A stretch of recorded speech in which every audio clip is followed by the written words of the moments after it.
this is a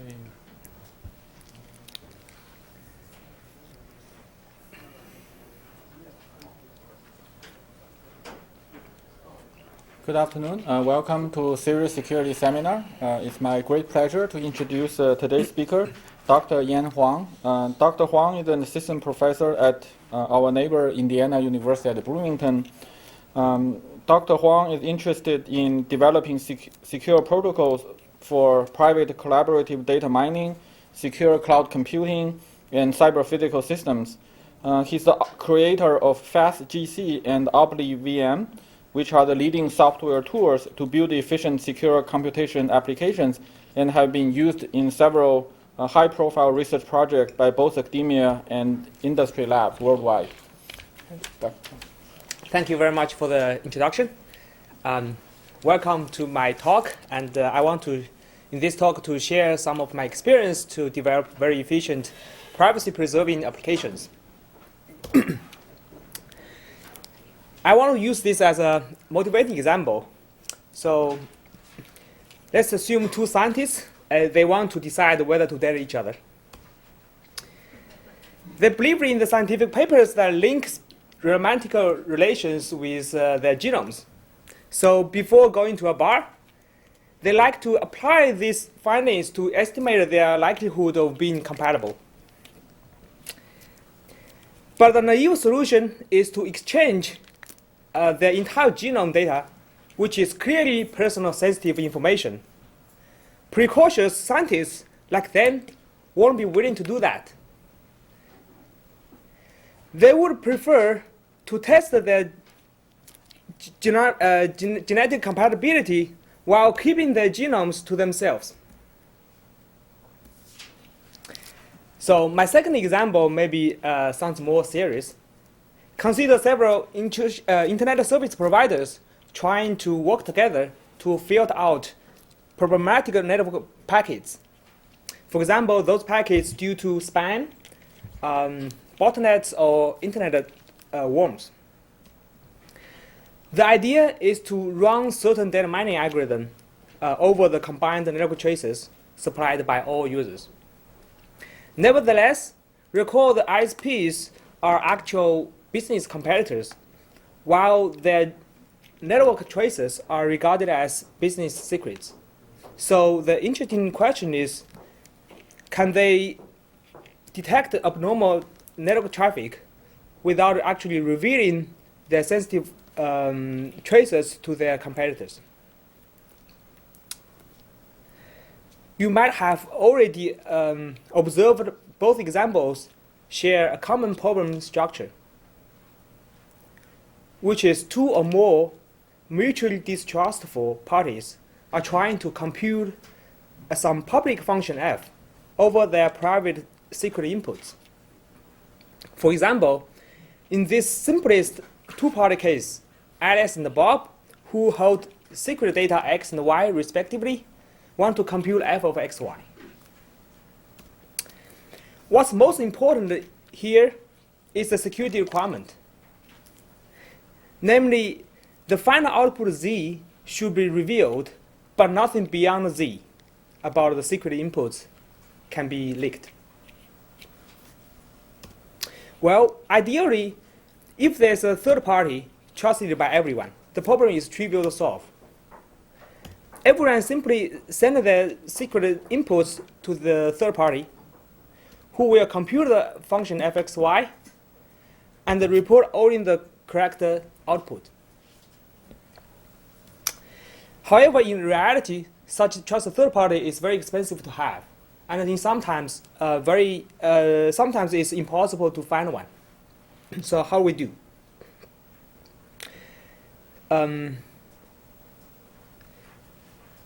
Probably the parties want to get rid of this third party altogether, while keeping the inputs to themselves and wish to just run some peer-to-peer protocol on their own, and being able to output the result, leaking nothing beyond. This is achieving exactly the same thing as if a mutually trusted third party existed like in the ideal world. So the question is this possible at all? If it's possible, how can it be done? There's a whole field of cryptographic research called secure computation, which enables, which develop different techniques to enable this task. So now, before going on, I want to ask you whether you have any questions on this setup. No questions? Good. But even you don't have more questions, I want to point out at least something that's not supposed to be solved by secure computation. What's out of scope is, first, we're not solving anything by that leaks information through the final output. So if the final output is intrinsically leaking a lot of information about the input, you probably don't want to do that at all in the beginning, in the first place. The other thing we don't, that is not solvable by secure computation techniques is that if your implementation is bad on your own side, we can not do anything. You have to guarantee that you are running the correct software that touches your own private input data. You don't need to be responsible for other people's software on the other end, but you have to be very careful on your own software running the protocol. Okay. That being said, the problem of secure computation was first raised by the Turing Award winner Andrew Yao in 1982. 4 years later, he published the first solution, later on known as the Yao circuit or goblet circuit protocol. This is a groundbreaking result in this area.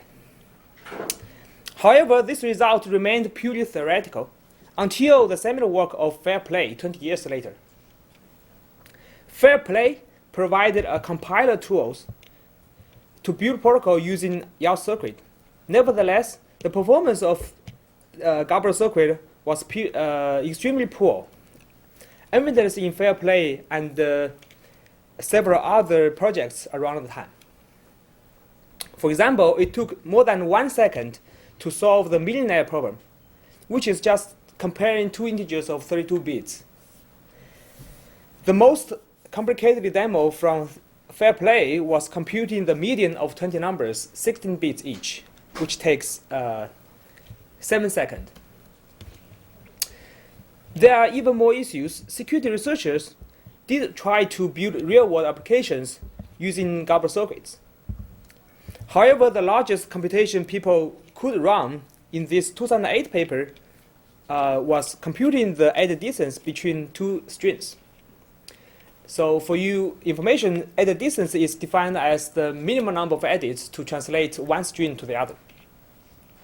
It was envisioned to be used for privacy-preserving genomics. But the longest strings that could be handled by then contain merely 100 characters. That's far smaller than the scale of computation required by genomic computing. And even that took more than 1 minute to compute in a privacy-preserving way. Due to this efficiency and the scalability issues, for a long time, the community generally perceived goblet circuit impractical to address real-world security challenges. In fact, applications using goblet circuits were rarely seen. In 2011, we had a breakthrough on this problem. I developed a software framework, FastGC, with my advisors and colleagues. We showed it is possible to run computation at very large scales and orders of magnitude faster than the best previous work. Take these 3 particular problems as an example. It uses only 320 microseconds to do the secure comparison, and 0.8 milliseconds to compute the median, and only 4 seconds to solve the 4 seconds to solve this edit distance problem.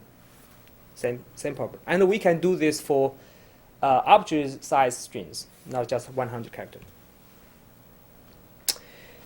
Our result has fundamentally changed the image of goblet circuit technique.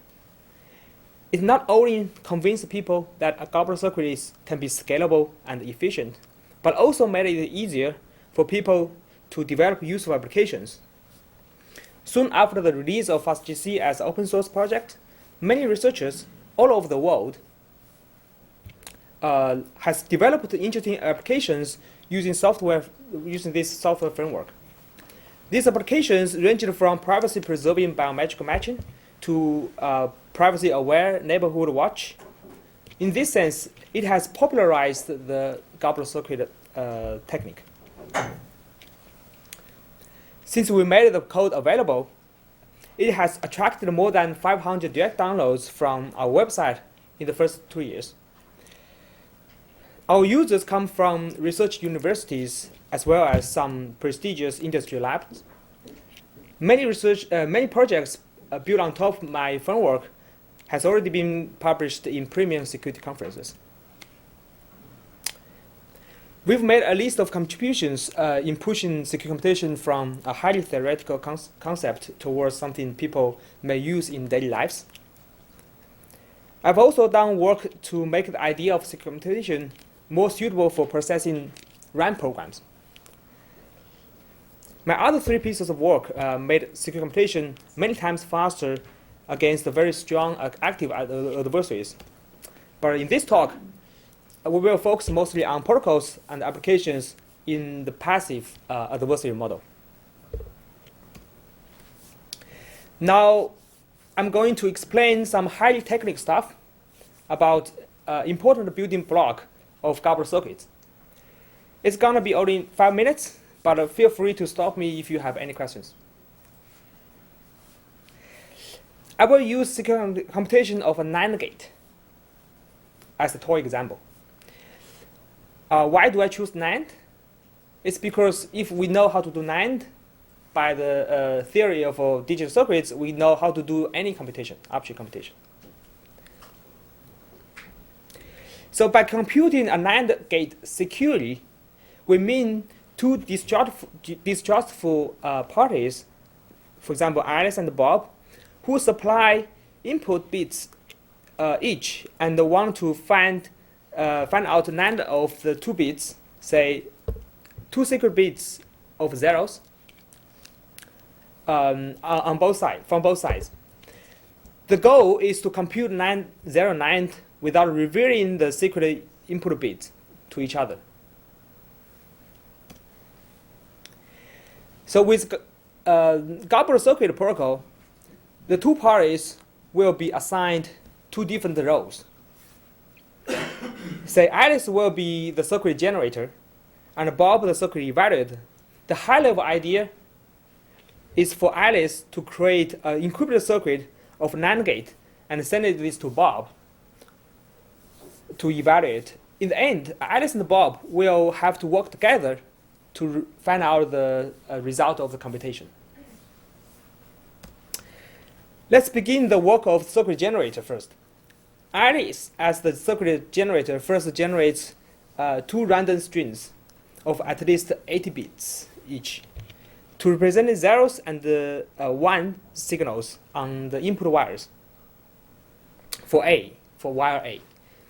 That is, the string A0 will be used to representing signal 0 and A1 used to be representing 1 on wire A. Next, she will do similar things for the other input wires B and the output wire Z. So now we have a total of 6 labels. A0, A1, B0, B1, and Z0, Z1 to representing plain signals. So we call these random bit strings wire labels, and now Alice has a total of 6 labels sampled. They're sampled totally entirely independently, random. But only she knows the mappings of the random streams to the bit signals. That's a secret mapping. What Alice wants to use this is they will create an encrypted AND gate using those labels. She first encrypts Z1 using A0 and A1 as the two keys. That is because 090 is 1. So he used A0, B0 as two keys to represent Z1. Then she will generate 3 more encryptions using appropriate pair of keys to encrypt the appropriate output wire labels. Notice that the subscripts of the wire labels from the same pattern form the same pattern as the truth table of an AND gate, right? Now going back to these 4 encryptions, this is what we call an encrypted NAND gate. 4 encryptions. So Alice sent this encrypted NAND gate to Bob. Then her part of the work as the generator is done. Now it is Bob's role to come up making sense of these 4 encryptions. Of course, the right way to make good sense of encryptions are getting the proper keys. Okay. Remember, they want to compute 090. Okay, so Bob needs to obtain 2 wire labels that corresponding exactly to the input 0 and 0. Which wire labels corresponding to 0 and 0 from those 6 labels? A0 and B0, right? Good, very good. So Alice will just need to transfer A0 and B0 to Bob. Seeing A0, Bob does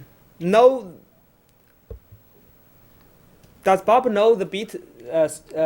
If seeing a random string A0, does Bob know this represents 0? No, because the secret mapping is only kept secret to Alice. Good. So now, knowing A0 and B0, Bob will try to decrypt every entry of the 4 encryptions using A0, B0 as a pair of keys. Obviously, he will only be successful in decrypting the first entry, which gives Bob Z1. Once Z1 is sent back to Alice, Alice figures out the result of the computation should be 1 because the random string he received from Bob is exactly Z1. Questions? What about if Alice lies? It's basically the response is 1. It sends out Z1, but Alice says it's 0. So Bob doesn't know. So okay, you can. So that way, this from this presentation, only Alice knows the result. But Yeah. if you want Bob to know the result, you can flip it back to run the whole protocol. Okay. It's a question of whether they can know the answer at the same time. That's the hard question. It's for generic protocols, that's not possible. There are a lot of work on that. It's a fairness issue for this setting. That's the case. Any more questions? So in this particular setting, can Alice commit the mapping, the final That's mapping, also, and then yeah, review? that's another very good point. The way is that instead of flipping the rows and doing the whole program again, we can actually just have the Alice to send 2 hashes of Z0 and Z1 to Bob. So Bob, by hashing what he get from the decryption and comparing with the hash of Z0 and Z1, he can figure out whether I should output 0 or 1. Well, I assume you're going to explain how they get B0 next. Is that right? Or you're Yes, you can see the future. Yes. So this is almost done for describing goblet circuit. However, I overlooked 2 security issues. Okay. The first issue is that there's a leak if Bob is malicious. So by observing which row he actually decrypts successfully, Bob can actually infer Alice's private input, right? As we currently describe the protocol. For instance, in our case, Bob will know Alice's input must be 0 because it is the first entry in the table that decrypts correctly. And by the way, Alice generates the encrypted gate. This row always corresponds to the input signals 0, 0. There's an easy fix to this problem. Alice simply just apply a random permutation to these 4 entries in the table before sending this to Bob. Now, even though Bob has the same pair of wire labels, the entry he would succeed in decryption will be independent of Alice's private input. Now we fix this issue. The second issue is what we mentioned, that how Bob can get a B0 without explicitly telling Alice that I want B0. You can't tell Alice that I want B0 because you want to hide your input is 0. Yeah. So regarding this issue,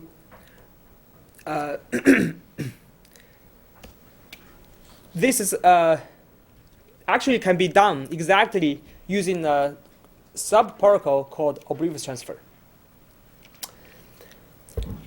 Without relying on a third party, oblivious transfer allows takes 2 input messages from the sender. In this case, is Alice, and 1 selection signal from the receiver. Okay, and in this case, the receiver is the Bob. And the output of the selected messages using to receiver, but reveal nothing more to either party. In this case, Bob will learn B sigma if sigma is the Bob's choice, and Alice learn nothing, but he learns that Bob will know one bit, one of the 2 messages, but he doesn't know which one. We will use oblivious transfer protocol in a black box approach. I'm not going to talk further how this can be done. There are a whole lot of research on how to implement this primitive really efficiently. So finally, this is a whole picture of the basic Gabor circuit protocol computing a NAND gate. You may wonder, what if we want to compute an OR gate? So you see this, the same idea applies well to an OR gate. You all you need to do is to construct the Gabor gate according to the truth table of OR gate. Notice the truth table of the 1, 0 ones, they corresponding to the OR gate. This technique is very generic. That means it can be used to compute large circuits built by connecting binary gates. The basic idea is to use the internal wire labels as keys to the encryptions at the next level of gates. If some details, so now I finished this quick demo of Gabor circuit protocol. It's highly technical. If you are confused about parts of the protocol, I think that's okay. You will be okay, understand the rest of the talk. But it's worth pointing out that this is actually a linear time algorithm, or linear time protocol. But there's a huge constant factor hidden by this big O notation, which explains the prohibitive cost in practice. So just remember, Gabor circuit protocol is very expensive. So all the work we want to do is to reduce this constant factor. Before going forward, do you have any questions? Okay. Now, understanding the basics of Gabor circuit technique, the next question you might have is, can this be done to solve real-world security problems? Well, there are at least two imminent challenges for applying goblet socket protocol. One is efficiency, the runtime efficiency. The other one is programmability. Essentially, it's the efficiency of development. Okay. We'll talk about both. How can we handle both? For efficiency optimizations, there are many of them. First of all, we want to design very efficient circuits. We have different optimizations that allow different gates to be computed in at a different cost. So notably, XORs is free, so you want to trade more XORs for more expensive gates. Okay. The other one is you want to use the right protocol, crypto protocol. Different crypto protocol is good at different things. So even you want to devise a circuit that apply different protocols at the right place. You want to budget your code. You don't want to compute everything blindly in secure computation because it's too expensive. So you want probably partition your code. You want to budget your data. You want to use the minimum data size as possible, as much as possible, because every bit counts. Everything happens at a binary level if you are using goblet socket protocol.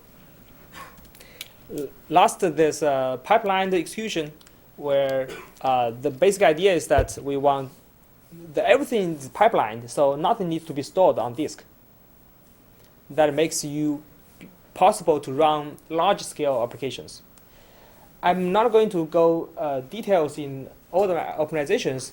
They're not complicated, but they're very effective when they're applied in a combined approach. Instead, I want to go through some application and point out how they can be applied and taking effects in a specific application. So the application I want to use here is the Common Contacts Android app, which I developed back 3 years ago. The app demonstrated strangers can compute their common contacts without trusting any third party. We show it runs with very reasonable performance on regular Android smartphones, which is somewhat impressive, considering it was thought to be impossible even on powerful workstations. The high-level idea of doing the set intersection boils down to this diagram. So the purple stages are something we really want to do in secure computation. While the first stage, we especially leverage a local sort, which can happen independently at each side of the to compute locally, while only doing the more expensive collaborative part in the purple boxes, which are oblivious merging, oblivious comparisons, and oblivious shuffling. Notice that we have to do the shuffle at the third stage, because if we don't do shuffle, then we might leak the intersection position, where the position may leak how each set is formed. Like if the smallest element is in the intersection, then you are leaking more than just intersection. You can infer that, oh, you don't have anything smaller than that. That's something more than you can tolerate. Back to a code representation, I use this Python code to capture what is going on in the previous slides. So we have two sort. When we do merge, filter, linear scan, and shuffle. We notice that this first two sort only deals inputs from one party, so we can do it without goblet socket. This is a demonstration of the budget your code. You want to budget your code. that deals with secure computation. Now, here I want to show an example of design efficient circuits. So there are many opportunities you come down to specific applications. For example, this is let's look at this linear filtering. So after the oblivious merging of two sorted lists, if there is an intersected element, they should be neighboring ones, like those green dots should be representing intersection because they're the same. They happen in both inputs. When we get it sorted, it should be neighboring. Okay. Now, a natural way to implement this is that we do two comparisons and output the original element if and only if the two inputs are the same, identical. So there we have this. In this case, the two green dots neighboring to each other will be output as green, and all others will be just output as dummy. Okay, it's a very natural implementation. However, if you can assume that each party has a set that don't have any duplicates, then we can do much more efficient. Each set, if it's a very reasonable assumption that each set doesn't have duplicates, right? What we do is that we, instead of doing two-element comparison, we do three-way comparison. The three-way comparison can be done in a way that roughly the same cost as two comparison over all two n elements. So each set has n elements. At this stage, at the end of the merging stage, we have two n elements, right? But the savings here is that out of this scanning with three-way comparison, we end up only have roughly n elements because we are eliminated, like every three we pick one, and we have connecting ones, so we actually roughly halving the number of elements. That will speed up the third stage. So we're, instead of shuffling two n elements, we're only shuffling n elements. That's one circuit level optimization. So using FastGC, private setting section actually outperforms the state-of-art customized protocol. The performance of a generic PSI protocol is very competitive, especially when the security parameters goes up. What we compare to is this DT10 paper. It's what we call a custom protocol built based on asymmetric public key operations.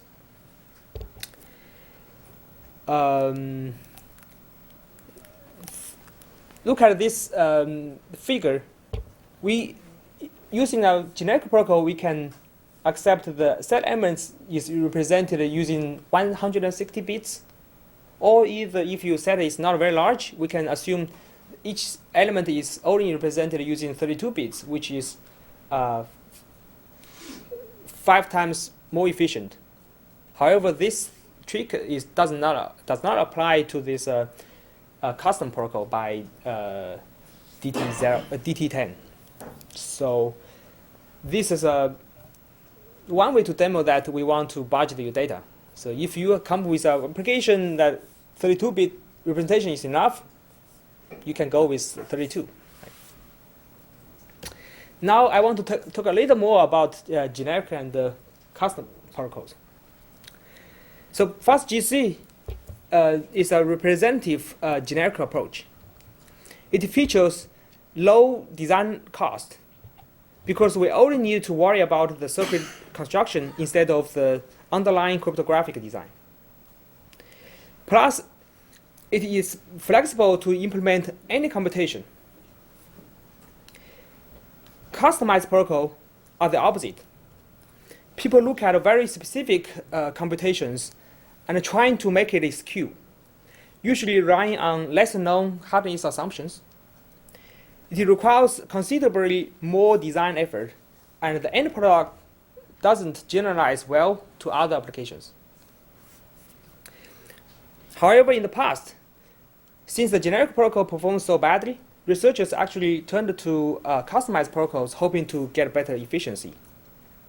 So this we see one example is private setting section, and another example is sci-fi, a privacy-preserving face recognition prototype based on a customized secure Hamming distance protocol. However, once we implemented this Hamming distance protocol using our framework tool, we found that it actually can be 4,000 times faster than sci-fi. We also achieved all those magnitude speed up in case of edit distance and AES, for which no custom protocol were known.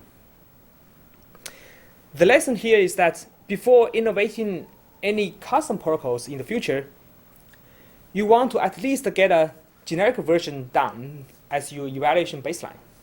Yeah. Before going forward, do you have any questions? Sure. Now, how easy it is to develop privacy-preserving applications? Sadly, it seems not very easy. Writing programs, we know that it's can be very hard. And writing programs correctly deal with crypto is even harder. The goblet circuit protocol requires so many tricky cryptographic components to produce reasonable performance. That means application developers might have to fight through this notoriously error-prone process when building the concrete secure computing applications. It can make the non-crypto expert life pretty miserable. So our solution to this problem is we provide a library that already implement the basic gates, like AND gates, XOR gates, OR gates, NOT gate. Then based on this very basic circuits, gates, we build already very efficient implementations of some basic circuits that do a little bit more complicated things like arithmetics and comparisons and multiplexers. We wrap this up as a library. Then based on this library, we can develop various applications like setting the section, edit distance, and AES. So I want to show an example. Let's say if you want to, as a developer, you want to develop a secure adder. So my suggestion is that you probably want to first divide. If you want to do an n-bit adder, you probably want to do a 1-bit adder to begin with. So this 1-bit adder only just take 5 lines of code. This 5 lines code describe the circuit diagram shown in the upper right corner. This is all the user has to write for a 1-bit adder.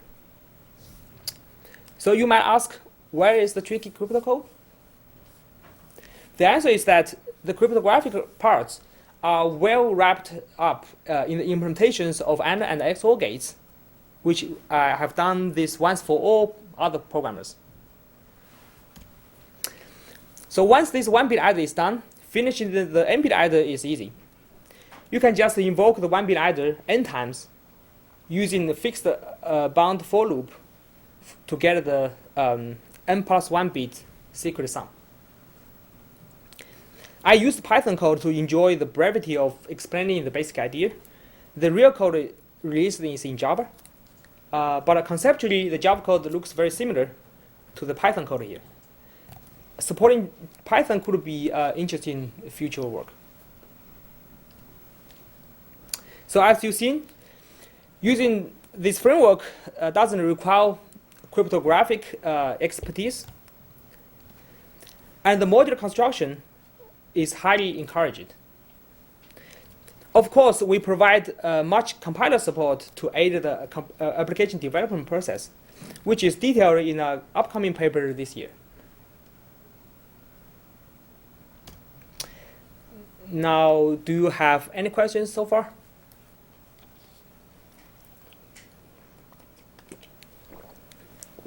If no more questions, I want to spend the last few minutes to talk about how our experience to deal with secret combination of RAM programs, random access memory programs. Here's my favorite random access memory program. It's binary search. It's pretty efficient logarithm time. However, let's assume if both inputs to the binary search, an array and an index, comes from like Alice and Bob who don't want to share them, to exchange them. Okay. Can we still expect the privacy-preserving version of the binary search to finish in logarithm time? Probably not. The reason is that we have to deal with a random memory access during the computation because the index of the array depends on the secret inputs from both parties. It needs to be hidden. This prevents us from doing the memory access in constant time. This actually shows a typical problem due to the mismatch of two computational models. On the one hand, we have a circuit model favored by the cryptographers, since it's easy for them to design generic cryptographic protocols. But in practice, programmers writing applications usually assume they have constant time randomly accessible memory. But in the settings of secure computation, naive way to hide the index of memory access is to scan through the whole memory, blowing up a constant time operation to linear time operation. The question is, can we do better? Fortunately, we can. This is by leveraging the technique called oblivious run.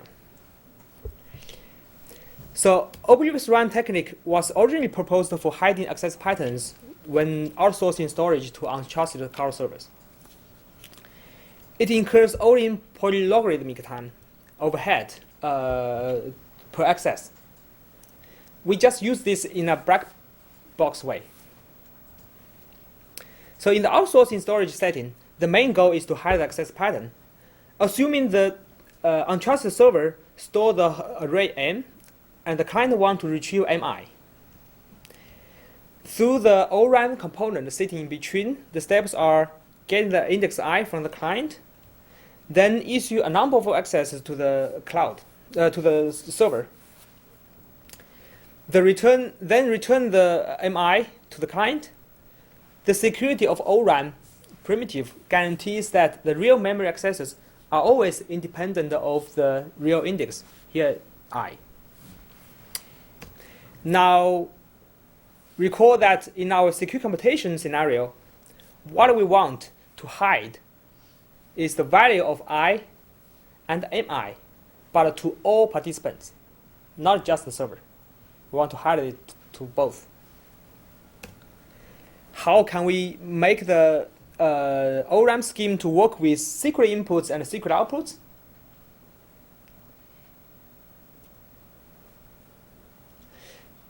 Recall the talk is all about computing over secrets. So the solution is actually simple and elegant. Just implement the ORAN scheme using a generic secure computation protocol. After all, the ORAN is just a circuit.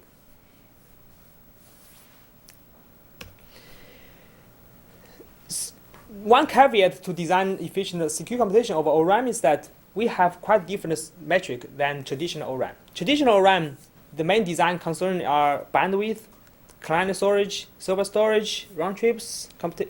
Computation is a very tiny concern, usually ignored by the researchers. However, in the realm of design secure computation over ORAN, the computation really is the biggest overhead in practice, because for every computation, we have to transfer the goblet gates, and that contributes a lot to the bandwidth, not the original data. All the computation generates a lot of bandwidth, traffic. So we went through a number of ORANs there, and we designed a heuristic-based ORAN called SCRAM. The details are in the CCS paper we published last year. As you see, the even traditionally path ORAN is faster than tree ORAN, but in the secure combination realm, the design space says the binary tree ORM is actually faster. Anyway, I recommend you to use the SC ORM, and the details are in the paper. Now the last issue, assuming we handle this memory access over I. There's one last issue, which is this. We have this a secret dependent predicate. So a malicious party, just by observing where the control flow jumps, will be able to learn the secret on the middle value. And ultimately, by observing where you jump, he can possibly know some extra information about your input. A natural way to handle this issue is treat, say, every statement as instructions, and we put all the instructions into RAM, into the memory. Okay. Now the execution becomes, at every step, we want to use the program counter to retrieve next instruction to execute using an ORAN.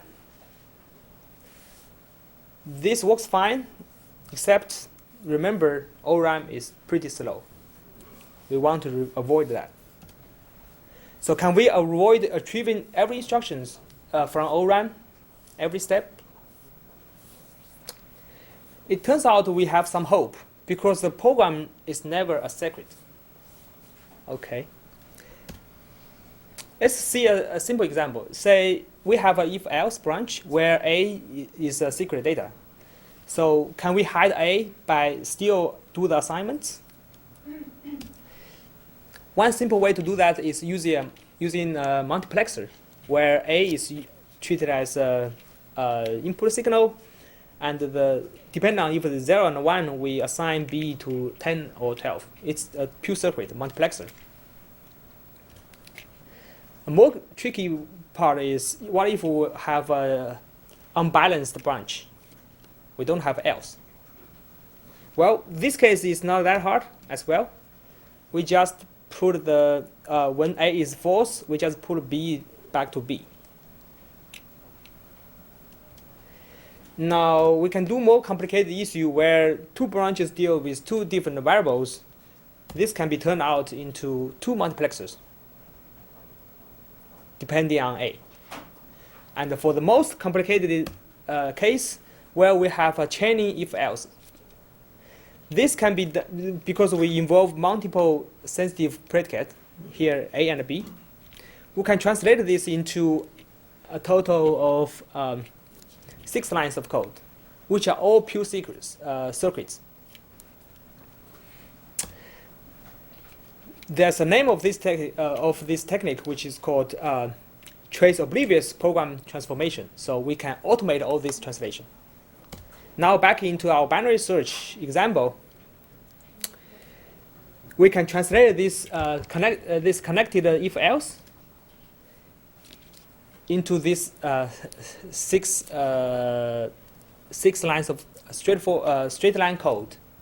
Now the whole binary search only has straight line code. There's no secret dependent jumps. Now we don't have to put the instruction in the RAM. So with secure ORAN, a secure computation of ORAN, we found the binary search over 1 million records can be more than 20 times faster than solutions using naive circuits. We also use this idea to implement KMP stream matching, which would have interesting security applications such as detecting intrusions. We also did secure shortest distance using Dijkstra. In general, we achieve 1 to 2 orders of magnitude speed up over reasonable data size. But the larger the data is, the greater speed up we can achieve. We are achieving asymptotically better performance. Of course, a lot of techniques we covered here is already automated by a compiler, like automatic partition. Your input variables are labeled with Alice, Bob, or secure or public, then we can automatically decide which part should go into secure computation, which part can be done locally, and which part can be done just on plain computation. And we even provide oblivious program abstractions such as MapReduce and oblivious data structures. Those are the papers that are covered in this talk. If you are interested, welcome to look for more details in the paper. There have already been a lot of secure multi-party computations there. My conjecture is that in the next 5 or 10 years, there will booming of applications there. So you're encouraged to come up with your cool ideas. And this is my last slide. Thank you very much.